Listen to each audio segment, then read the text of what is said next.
जय हिंद दोस्तों, आप सभी करंट अफेयर्स को लेकर के काफी चिंतित थे अपने एग्जामिनेशन को लेकर के। बिहार बीएड, डीएलएड, पैरामेडिकल जो भी एग्जाम आप भी दे रहे हो बिहार के अंदर से, वो उसके लिए काफी इंपॉर्टेंट है। और खास करके अगर इंडिया के किसी कोने से आप एग्जाम दे रहे हो तो काफी इंपॉर्टेंट है। अपने दोस्तों में जरूर इस वीडियो को शेयर कीजिएगा और यहां से कई सारे प्रश्न आपके बनेंगे। तो सबसे पहले हम लोग यहां पर थ्योरी का पार्ट 1 लेकर के आए करंट अफेयर्स का। इसी तरह का कई सारे पार्ट आएंगे, यानी 10 पार्ट तक हमने प्लान किया है आपको पढ़ाने का। और 2023 के अंदर में जितनी सारी करंट अफेयर्स है वो सब आपको यहां पर करवाएंगे। अगर 2023 में कोई भी एग्जामिनेशन आप दे रहे हैं तो आपके लिए काफी यूजफुल होने वाली है ये वीडियो। ठीक है, चलिए आगे बढ़ते हैं, स्टार्ट करते हैं यहां पर हमारी क्लास की। देखिए आगे बढ़ जाते हैं और देखते हैं यहां पर करंट अफेयर्स में। करंट अफेयर्स में सबसे पहले देखिए संवैधानिक पदाधिकारी को हम लोग यहां पर याद रखेंगे।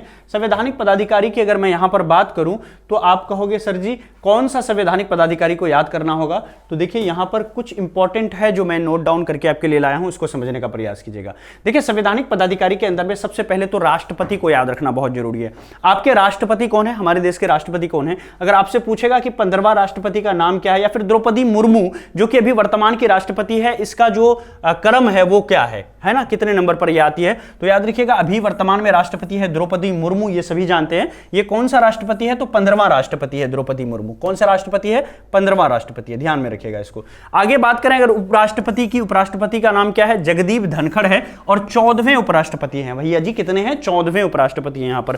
प्रधानमंत्री की बात करें नरेंद्र मोदी हैं और ये 15वें राष्ट्रपति हैं। तो एक चीज समझ में आया कि राष्ट्रपति और प्रधानमंत्री पूछेगा तो कितने नंबर पर है, 15वां राष्ट्रपति और 15वां प्रधानमंत्री भी चल रहा है। अगर हमको उपराष्ट्रपति पूछेगा तो जगदीप धनखड़ जी हैं और 14वें यहां पर उपराष्ट्रपति। तो ये पॉइंट तो क्लियर हो गया हमारा। अगला पॉइंट यहां पर देख लेते हैं जो हमारे लिए इंपॉर्टेंट होने वाला है, वो है आपका न्यायिक प्रमुख के बारे में। ठीक है, सबसे पहले देखिए यहां पर मुख्य न्यायाधीश जो है सर्वोच्च न्यायालय का, अगर एक प्रश्न पूछेगा कि सर्वोच्च न्यायालय में कुल कितने जज हैं तो आंसर हो जाएगा 1+33।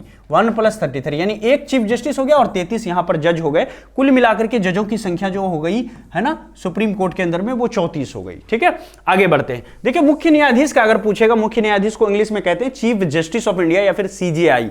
मुख्य न्यायाधीश या सीजेआई कौन है भारत का, सर्वोच्च न्यायालय का, तो आंसर हो जाएगा DY चंद्रचूड़। ये 50वें जो है मुख्य न्यायाधीश हैं भारत के। वहीं पर अगला अगर बात करें यहां पर महान न्यायवादी, देखिए महान न्यायवादी को इंग्लिश में कहते हैं क्या, अटॉर्नी जनरल, एजी इसको शॉर्ट में लिखते हैं, एजी, अटॉर्नी जनरल। अटॉर्नी जनरल कौन होता है, ये सरकार का वकील होता है, सरकार का पूरे इंडिया लेवल पर वकील होता है ये।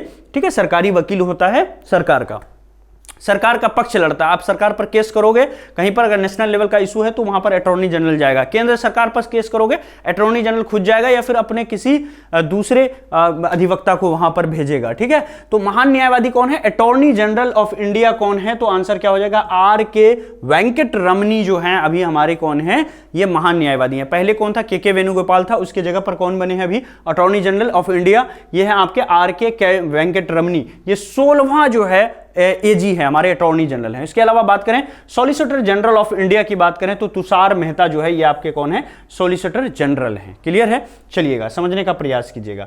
आगे चलते हैं हम लोग, आगे देख लेते हैं हम लोग। यहां पर देखिए नेक्स्ट हमारा निर्वाचन आयोग, काफी इंपॉर्टेंट है आपका निर्वाचन आयोग, क्योंकि पता है भारत के अंदर में जो है चुनाव होते रहते हैं। अभी राहुल गांधी को हाल ही में सस्पेंड किया गया है लोकसभा के इससे। तो निर्वाचन आयोग पर काफी सारे यहां पर डिस्कशन हो रही है, बहस हो रही है कि निर्वाचन आयोग को कहा गया है, ऐसा कहा गया वैसा कहा गया कि 6 साल के लिए और इसका कार्यकाल, मतलब ये चुनाव ना लड़ सके, ऐसा कुछ किया जाए। तो काफी ये चर्चाओं में रहेगा। और एग्जाम आगे चुनाव भी होने वाला है बिहार के, मतलब भारत के अंदर में, इंडिया में लोकसभा का, तो वो उसको लेकर के भी हमेशा निर्वाचन आयोग रहता है चर्चाओं में। तो निर्वाचन आयोग को याद रखना जरूरी है। जो मुख्य चुनाव आयुक्त हैं अभी वो कौन है, राजीव कुमार है। 25वें चुनाव आयुक्त हैं कौन, राजीव कुमार। तो वर्तमान में चुनाव आयुक्त का नाम क्या है, राजीव कुमार है। दूसरा याद रखिएगा अन्य चुनाव आयुक्त हैं। टोटल चुनाव आयुक्त में 3 है, केंद्रीय चुनाव आयुक्त जो है उसमें 3 सदस्य हैं। एक मुख्य चुनाव आयुक्त है जिनका नाम है राजीव कुमार, 2 अन्य चुनाव आयुक्त हैं। पहले हैं अरुण गोयल और दूसरा है अनूप चंद्र पांडे, याद रहेगा। तो आपसे ये नहीं पूछेगा इन दोनों का नाम, आपका इनका नाम पूछेगा कि भैया ये बता दीजिए कि मुख्य चुनाव आयुक्त ऑफ इंडिया कौन है। तो भारत के जो मुख्य चुनाव आयुक्त हैं वो कौन है, राजीव कुमार हैं, 25वें चुनाव आयुक्त हैं। आगे बढ़ जाते हैं हम लोग। आगे अगर बात करें यहां पर नियंत्रक एवं महालेखा परीक्षक अगर आपसे पूछेगा, अच्छा सर जी नियंत्रक एवं महालेखा परीक्षक का मतलब क्या होता है, इसका मतलब होता है CAG, CAG।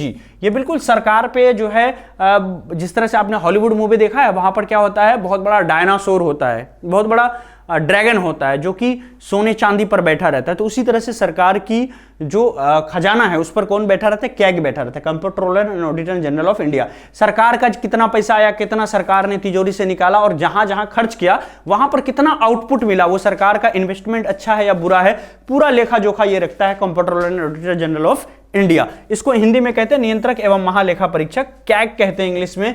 और अभी जो वर्तमान में कैग हैं उनका नाम है गिरीश चंद्र मुर्मू। क्या नाम है? गिरीश चंद्र मुर्मू। और 14वें हैं, इन सब के बारे में नहीं पूछेगा आपको, राष्ट्रपति उपराष्ट्रपति के बारे में ही और साथ ही साथ प्रधानमंत्री के बारे में ही पूछेगा कि 14वां है कि 15वां है। बाकी ये जो उसके बाद वाला पद आता है ना, उसमें आपको ये पूछेगा कि इनका नाम क्या है, कौन है ये नियंत्रक एवं महालेखा परीक्षक कौन है? गिरीश चंद्र मुर्मू है। वहीं पर दूसरा बात करें महालेखा नियंत्रक की, है ना, तो सीजीए का जो है कौन है महालेखा नियंत्रक कौन है? तो भारती दास जो है यहां पर महालेखा नियंत्रक है। ये इतना इंपॉर्टेंट नहीं है, लेकिन आपसे ये पूछेगा कि नियंत्रक एवं महालेखा परीक्षक कैग कौन है? तो गिरीश चंद्र मुर्मू है। ठीक है, काफी जोर देके मैं चीजों को आपको समझा रहा हूं, बता रहा हूं, ताकि आप लंबे समय तक इसको याद रखिएगा। ठीक है, भूलना नहीं है, क्या इंपॉर्टेंट है क्या नहीं है वो मैं बता रहा हूं।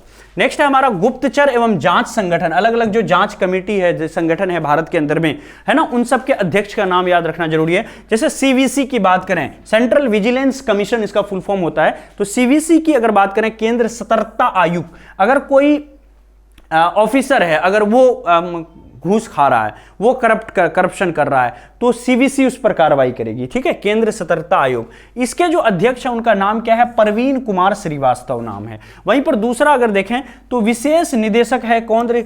केंद्र जांच ब्यूरो यानी सीबीआई के जो प्रमुख है उनका नाम है प्रवीण सिन्हा।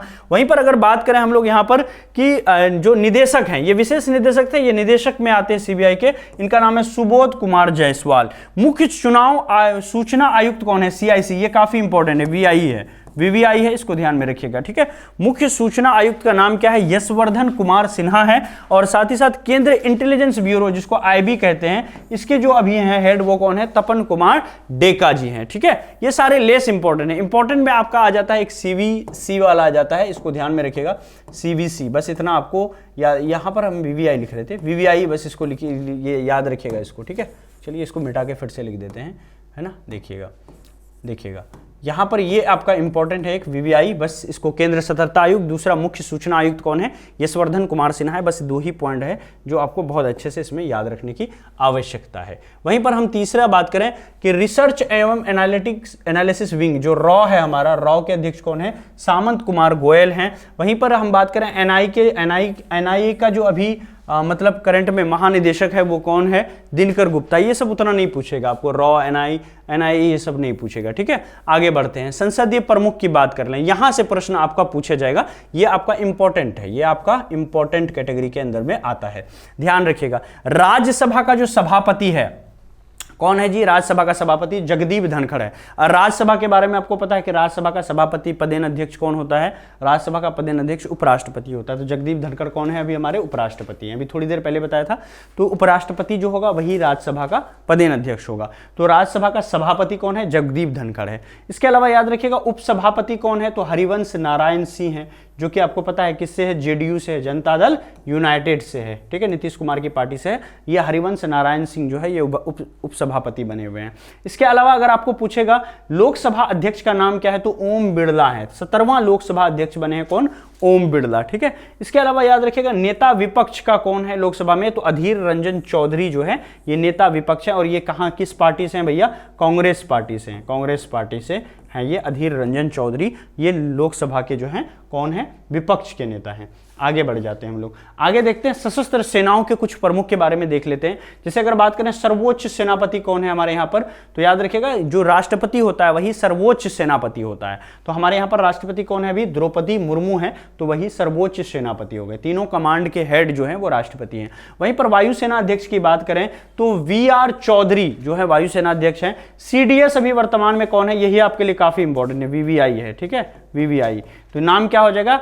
एलजे अनिल चौहान। अनिल चौहान जो है एलजे अनिल चौहान, या फिर आपका अनिल चौहान ही याद रखिएगा। ये आपके सीडीएस हैं, chief of defence staff. CDS क्या काम करती है? जैसे तीनों सेनाएं हैं 1 2 3 1 2 3 तीनों सेनाएं ये तीनों सेनाएं जो है रिपोर्ट करती है किसको, यहाँ पर रिपोर्ट करेगी किसको, अनिल चौहान को, एसी को रिपोर्ट करेगी, अनिल चौहान को। ये तीनों सेनाएं जो है किससे बात करती है, अनिल चौहान से, और अनिल चौहान किससे बात करता है, राष्ट्रपति से, प्रेसिडेंट को सारी सूचनाएं देता है, प्रेसिडेंट से परामर्श करता है। तो पहले तीनों सेनाएं प्रेसिडेंट के पास आता था, ठीक है। अब क्या है कि तीनों बात करेगा सीडीएस से, और तीनों मिला करके कोई अहम मुद्दा होगा तो तीनों सेनाओं के हेड और सीडीएस और राष्ट्रपति ये सब मिल करके कोई बड़ी मुद्दे पर जो है यहाँ पर निर्णय लेंगे, ठीक है। तो इतना आप याद रखिएगा। इसके आगे मैं बता देता हूँ सचिव एवं सलाहकार के बारे में याद रखिएगा। जैसे कैबिनेट सचिव है अभी कौन है, राजीव गाबा जो है हमारे केंद्र कैबिनेट जो है उसके सचिव हैं। इसके अलावा प्रधानमंत्री का सलाहकार कौन है, एडवाइजर टू प्राइम मिनिस्टर कौन है, यहाँ पर तरुण कुमार जो है प्राइम मिनिस्टर के सलाहकार हैं। वहीं पर प्रधान सचिव कौन है भैया, प्रधान सचिव प्रधानमंत्री के पीके मिश्रा जी प्रधान सचिव हैं। विदेश सचिव कौन है, विदेश सचिव विनय मोहन कक्का है, ठीक है। इसके अलावा रक्षा सचिव का नाम याद रखिएगा, गिरिधर क्या है आपका, अरमाने है। तो ये सब उतना इंपॉर्टेंट नहीं है, कम पूछा जाएगा आपका, ठीक है, ये सब कम पूछा जाएगा। आगे देख लेते हैं। अगला है हमारा प्रमुख आयोग के अध्यक्ष एवं सचिव। अलग अलग जो आयोग हैं उसके अध्यक्ष को देखेंगे और उसके सचिव को देखने का काम करेंगे। ये काफी इंपॉर्टेंट है, ये बहुत इंपॉर्टेंट है आपका, वीवीआई है, इंपॉर्टेंट श्रेणी में आता है, इसको ध्यान में रखिएगा। स्टैटिक जेके का भी पार्ट है और ये आपका करंट अफेयर्स का भी पार्ट है। जैसे पूछ लेगा कि नीति आयोग का पदेन अध्यक्ष कौन होता है, ये स्टैटिक जीके हो गया। नीति आयोग का हमेशा अध्यक्ष वो होता है जो देश का प्रधानमंत्री होता है। एक प्रश्न पूछेगा कि नीति आयोग के प्रथम अध्यक्ष का नाम क्या था, तो नीति आयोग के प्रथम अध्यक्ष का नाम भी नरेंद्र मोदी था, क्योंकि 1 जनवरी 2015 ईस्वी को नीति आयोग को लागू किया गया था, लाया गया था, ठीक है। तो याद रखिएगा अभी वर्तमान में नीति आयोग के अध्यक्ष कौन है, प्रधानमंत्री मोदी हैं, ठीक है। इसके अलावा देखिए नेक्स्ट हमारा पूछता है नीति आयोग के उपाध्यक्ष कौन है, तो सुमन कुमार बेरी जो है वर्तमान में नीति आयोग के उपाध्यक्ष हैं। वहीं पर अगर बात करें 22वें विधि आयोग कौन है, तो ऋतुराज अवस्थी है, जो कि उतना इंपॉर्टेंट नहीं है, याद मत रखिएगा इसको। इसके अलावा देखिए भारतीय प्रतिस्पर्धा आयोग के जो अध्यक्ष कौन है, संगीता वर्मा है, ये याद नहीं रखिएगा आप इसको, ठीक है, उतना इंपॉर्टेंट नहीं है, नहीं पूछा जाएगा। इसके अलावा नीति आयोग के जो सीईओ हैं उसका नाम है बीवीआर सुब्रमण्यम, और अध्यक्ष जो है राष्ट्रीय पिछड़ा वर्ग आयोग के उसका नाम है हंसराज गंगाराम। ये भी आपका लेस इंपॉर्टेंट है, कम चांस है पूछने का, इसको भी याद नहीं रखिएगा, ध्यान के लिए मैंने बता दिया। अब आते हैं कुछ आगे, जिसमें है हमारा वैज्ञानिक एवं अनुसंधान संगठन। जैसे हम यहां पर बात करें जो परमाणु ऊर्जा नियामक बोर्ड है ना, AERB, ठीक है, एटॉमिक एनर्जी है ना, यहाँ पर जो नियामक बोर्ड है इसको अगर देखें तो दिनेश कुमार शुक्ला जो हैं इनके अध्यक्ष हैं। अगेन इसको आप याद नहीं रखना है। इसके अलावा अगर हम बात करें डीआरडीओ की defence research and defence organisation, ये आपका इंपॉर्टेंट कैटेगरी में आता है, तो इसको आप थोड़ा सा ध्यान में रखिएगा। डीआरडीओ के अध्यक्ष कौन है, समीर वी कामत जो है वो डीआरडीओ के अध्यक्ष हैं। इसके अलावा अगर बात करें महानिदेशक कौन है, वैज्ञानिक एवं औद्योगिक अनुसंधान परिषद CSIR का कौन थे भैया, नल्ला थम्बी कलाई सेल्वी, ये जो है आपके CSIR के अनुसंधान के अध्यक्ष हैं, तो इसको भी आपको ध्यान में नहीं रखना है, ठीक है। आगे अगर बात करें हम यहाँ पर विक्रम साराभाई अंतरिक्ष केंद्र जो है इसके निदेशक का नाम क्या है, डॉक्टर उन्नी कृष्ण नायर हैं। समझ में आ रही है आपको? मैं थोड़ा मटेरियल पर ज़्यादा फोकस कर रहा हूँ, आपकी तरफ कम देख रहा हूँ, क्षमा चाहता हूँ, ठीक है। लेकिन यहाँ पर मैं यही फोकस में लगा हूँ कि कौन लेस इंपॉर्टेंट है उसको मैं कट कर सकूँ, ठीक है। इसके अलावा देखिए यहाँ पर इसरो है ना, इंडियन स्पेस रिसर्च ऑर्गेनाइजेशन जो है इसके अध्यक्ष हैं S सोमनाथ, ठीक है, 10वें अध्यक्ष हैं। तो ये काफ़ी इंपॉर्टेंट आपके लिए फैक्ट है, इंपॉर्टेंट है, ठीक है। इसके अलावा परमाणु ऊर्जा आयोग की बात करें, एटॉमिक एनर्जी जो कमीशन है यहाँ पर है ना, उसको अगर देखें तो इसके जो अध्यक्ष हैं वो कमलेश नीलकंठ व्यास जी यहाँ पर इसके अध्यक्ष हैं। आगे बढ़ें तो बैंक के कुछ प्रमुख देख लेते हैं। जैसे केंद्र बैंक को देखेंगे तो सबसे पहले हमारा पूछेगा कि भारत का केंद्र बैंक का नाम क्या है, तो आंसर होगा रिजर्व बैंक ऑफ इंडिया।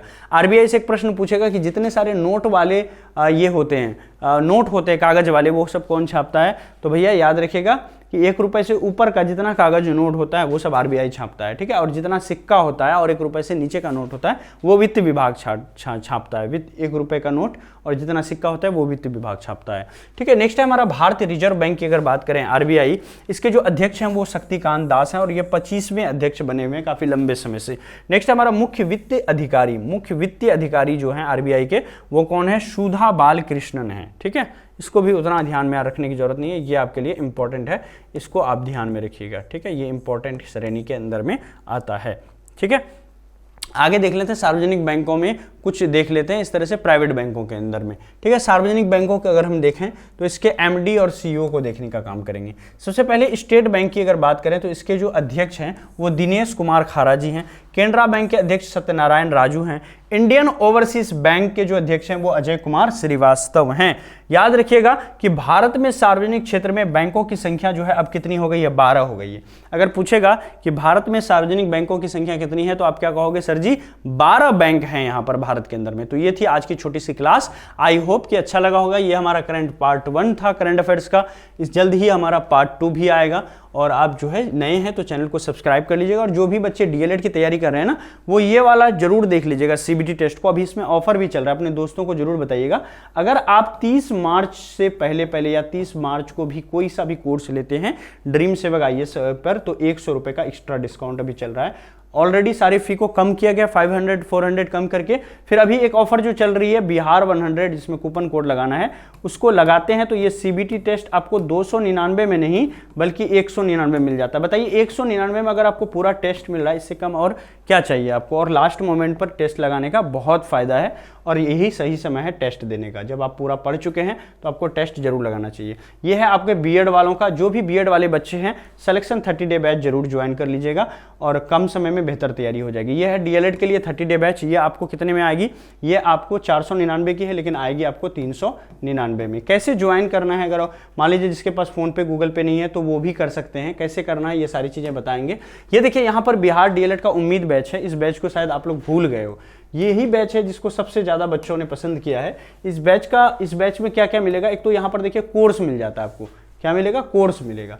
तो जैसे ही आप कोर्स से पढ़ोगे है ना, तो फिर साथ में आप टेस्ट भी लगा सकते हो। तो कोर्स प्लस सीबीटी टेस्ट दोनों चीजें इस बैच के अंदर में आपको देखने को मिलता है। ठीक है, तो जाइए जल्दी से ड्रीम सेवक आईएएस की ऐप को डाउनलोड कर लीजिए प्ले स्टोर से।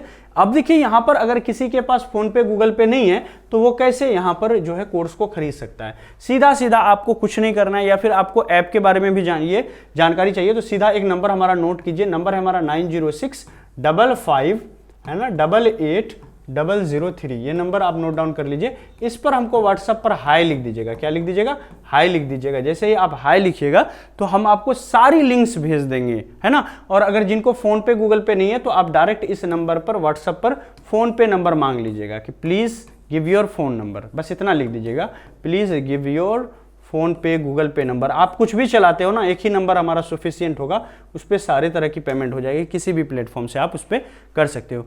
Thank you so much. I hope कि क्लास आपको भी अच्छा लगा होगा। इसी तरह प्यार विश्वास बना के रखें और अपने दोस्तों में ज़्यादा से ज़्यादा जाके शेयर करें। Thank you so much, bye bye.